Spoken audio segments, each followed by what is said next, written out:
Ons het 'n krisis, 'n reuse krisis. En as ons nie vinnige plan maak nie, gaan hierdie hele Jesus debakel hand uitdruk. Ek weet.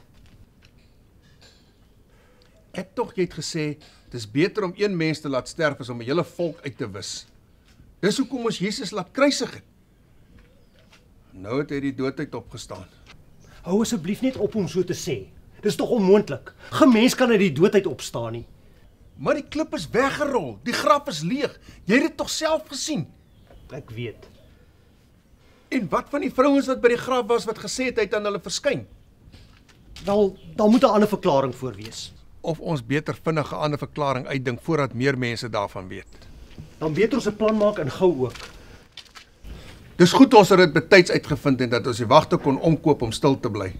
Dit kan jy weer sê. Dis net 'n genade. Het julle gehoor? Wat gehoor? Hy het opgestaan. Wie? Jesus, hy het uit die dood opgestaan, net sy voorspel het. Onmoontlik. En hou in die hemelsnaam op om so te sê. Maar ek was dan self by die graf. Dis leeg. Miskien het sy disippels die liggaam gesteel. Maar die doeke is dan netjies opgevou. Nou, hoekom sal jy 'n liggaam steel en eers al die doeke afhaal? En dit sal ons baie lank vat.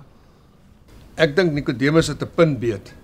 As ek 'n liggaam uit 'n graf uit moet steel, sal ek my so vinnig as moontlik uit die voete maak voordat die wagte agterkom. Presies. Wel, dit maak nie saak wat regtig gebeur het nie, maar ons kan nie dat die volk hiervan uitvind nie. Beslis nie. Want as nog mense uitvind hy het uit die doodheid opgestaan, sal hulle glo hy is die Messias. Ja, die Messias wat ons laat doodmaak het.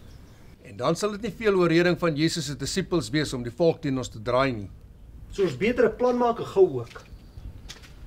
Maar as hy uit die dood opgestaan het, kan ons dit nie eenvoudig toesmeer en ignoreer nie. Ons as Joodse Raad moet erken ons het 'n fout gemaak. En dan moet ons skuld bely. En wat gaan dit ons in die sak bring? Ons kan nie swakheid toon voor die volk nie. Niemand sal ons weer glo nie.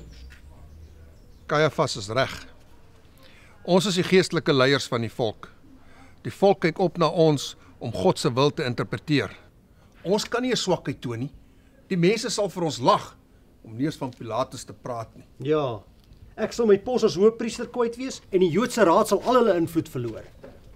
Ja, so die beste wat ons nou kan doen, is om met 'n goeie verklaring voor 'n dag te kom hoekom die graf leeg is.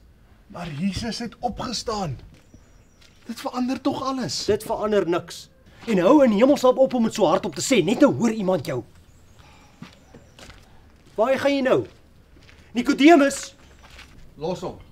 Ons het groter probleme as hy. Ek weet. Maar toe ek hoor hy het reukolie vir Jesus se begrafnis gegee, het ek sommer geweet ons kan hom nie meer vertrou nie. Miskien moet ons sê dat die vrouens by die verkeerde graf was. Dis hoekom die graf leeg was of so iets. Wie sal dit glo? Almal weet Nikodemus het met die begrafnis gehelp. Hy sou hulle mos onmiddellik reg gehelp het. En wat van die soldate? Ons kan mos nou nie sê ons het hulle by die verkeerde graf laat wag staan nie. Ja, jy's seker reg.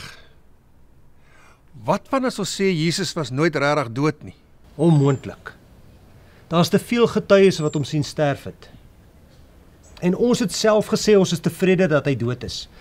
En bovendien, hoe kan een mens wat feitelik doodgeslaan was en vir 'n dag aan 'n kruis gehang het, alleenig daai groot klip van binne in die graf weggerol het? Dan is daar net een ander verklaring. Ek weet. Maar niemand anders mag dit ooit weet nie. Natuurlik nie. So sal ons gaan met die storie dat sy disippels die liggaam gesteel het terwyl die wagte geslaap het. Ja. Dis daarom jammer dat ons vir Pilatus gevra het om die graf te seël en sy wagte te gebruik om dit te bewaak.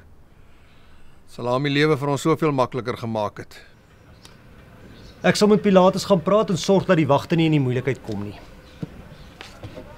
Nou goed, ek sal hulle gaan gerusstel en sorg dat hulle akkoord gaan met ons storie. Sal 30 silwerstukke genoeg wees? Natuurlik. Maak net seker pa neem dit uit die tempel skatkis en nie uit ons persoonlike rekening nie.